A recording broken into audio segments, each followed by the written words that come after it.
آپ یہ دیکھیے، اب رہی جمہور کا مذہب، جو تیسرا مذہب تھا، یعنی جنہوں نے یہ کہا ہے قرآن نہ ہی صرف لفظ کا نام ہے، نہ ہی صرف معنی کا نام ہے، بلکہ لفظ اور معنی کے مجموع کا نام قرآن ہے۔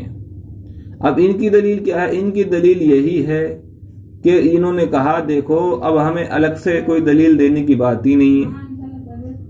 وہ کیوں؟ وہ اس لیے کہ ایک دو دلیلیں تو انہوں نے پیش کر دی جنہوں نے کہا لفظ کا نام قرآن ہے، اور دو دلیلیں انہوں نے پیش کر دی جنہوں نے کہا صرف معنی کا نام قرآن ہے، تو دو چار دلیلیں ہو گئیں، تو اب ہمیں الگ سے کوئی دلیل دینے کی ضرورت ہی نہیں ہے۔ یہ تو بہت چالاک نکلے۔ اب تیسرے قول کی دلیل سابقہ دونوں اقوال کی دلیلیں ہیں، کیونکہ قول اول کے دلائل سے نظم کا قرآن ہونا ثابت ہو گیا، اور قول ثانی کے دلائل سے معنی کا قرآن ہونا ثابت ہو گیا، اور جب ایسا ہے تو دونوں سے نظم اور معنی کے مجموع کا قرآن ہونا ثابت ہو جائے گا۔ لیکن اب ان کا رد کرنا تو ضروری ہے۔ اب رد کرتے ہیں پہلے والے قول کی جو دلیلیں تھی، اس کا بھی رد کرنا ضروری ہے۔ یہ پہلے والے قول کی دلیل یہ تھی کہ دیکھو قرآن پاک کی جو الفاظ آئے ہیں تعریف میں، انزال، نقل اور کتابت کے الفاظ، یہ الفاظ جو ہیں انزال، نقل اور کتابت کے ساتھ الفاظ تو متصف ہوتے ہیں، معنی متصف نہیں ہوتے۔ انہوں نے پہلے قول کی دلیل دی تھی، تو اس کا جواب یہ ہے انزال وغیرہ مذکور اوصاف جس طرح الفاظ میں جاری ہوتے ہیں، اسی طرح الفاظ کے واسطے سے معنی میں بھی جاری ہوتے ہیں۔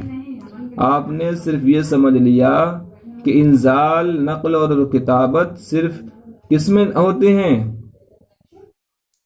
لفظ میں۔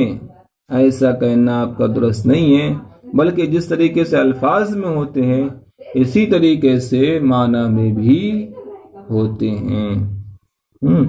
جس طرح الفاظ میں جاری ہوتے ہیں اسی طرح الفاظ کے واسطے سے معنی میں بھی جاری ہوتے ہیں، یعنی الفاظ کے واسطے سے معنی میں بھی منزل، مکتوب اور منقول ہیں۔ اور جب ایسا ہے تو قرآن کی تعریف میں تعریف دونوں پر صادق آئے گی، اور دونوں کے مجموع کا نام قرآن ہوگا، دونوں کے مجموع کا نام قرآن ہوگا۔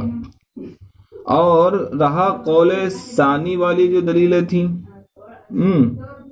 رہا قائلین کا یہ کہنا کہ امام صاحب کا عربی و قدرت کے باوجود فارسی زبان میں قرأت فی الصلاۃ کی اجازت دینا تو اس بات کی علامت ہے قرآن معنی کا نام ہے؟ نہیں بھائی نہیں، نہ کہ الفاظ کا۔ تو اس کا جواب یہ ہے امام صاحب کی طرف سے اجازت ایک مصلحت پر مبنی ہے، وہ یہ کہ نماز کی حالت میں اللہ سے راز و نیاز کی باتیں کرنے کی حالت ہے، اور عربی عبارت حیرت انگیز، نہایت معنی خیز، انسانوں کو عاجز کر دینے والی ہے۔ انسان عربی، آپ تراویح میں جا کر کے دیکھیے، تراویح میں اگر کوئی صحیح حافظ قاری قرآن ہے، جب وہ قرآن پڑھے گا تو انسان جس طریقے سے سانپ ہوتا ہے بین کے سامنے ناچتا ہے، اسی طریقے سے ایک سچا مسلمان ہے وہ قرآن کے سامنے ناچتا ہے۔ قرآن کی اتنی لذت ہوتی ہے، اتنی لذت ہوتی ہے، بہت زیادہ۔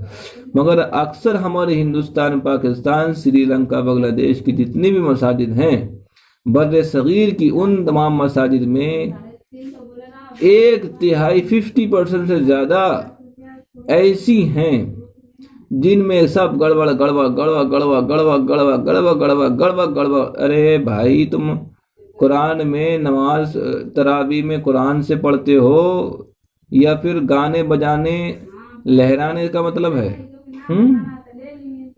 تیز پڑھو، تیز پڑھو، تیز پڑھو، تیز پڑھو۔ ارے بھائی تیز پڑھو، تیز پڑھو، کتنا تیز پڑھو میرے بھائیوں، جتنا ثواب نہیں اس سے کہیں زیادہ عذاب کما لیتے ہیں۔ اسی لیے بہت ممکن ہے کہ ایک نمازی ایسی عبارت زبان پر نہ لا سکے تو اس کو فارسی زبان میں قرأت کرنے کی اجازت دے دی گئی، یا اس وجہ سے جائز کیا گیا کہ اگر نمازی نماز میں عربی الفاظ کی قرأت میں لگ جائے تو اس کا ذہن اس سے عربی الفاظ کی بلاغت اور فصاحت کی طرف منتقل ہو جائے گا، اور وہ مخفی اور مسجع عبارتوں سے لطف اندوز ہونے لگے۔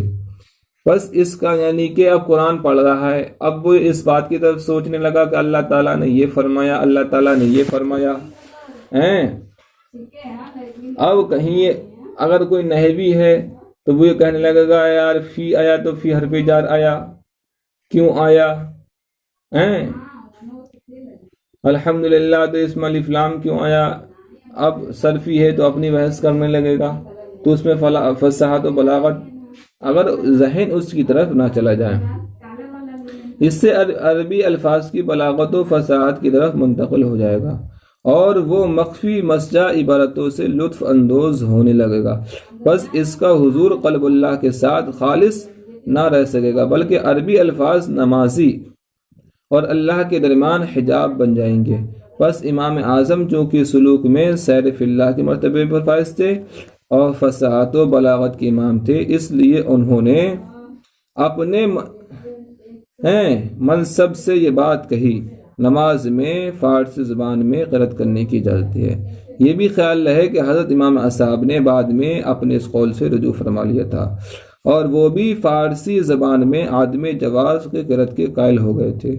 اور مذکورہ آیت انا انزلناہ قرآنا عربیا وانہ لفی زبر الاولین کا جواب یہ ہے کہ پہلی آیت نظم کا قرآن ہونا ثابت ہو رہا ہے، اور دوسری آیت سے معنی کا قرآن ہونا ثابت ہو رہا ہے۔ اور جب ایسا ہے تو دونوں آیتوں سے نظم اور معنی کے مجموع کا نام کیا ہے؟ قرآن ہونا ثابت ہو جائے گا۔ ٹھیک ہے۔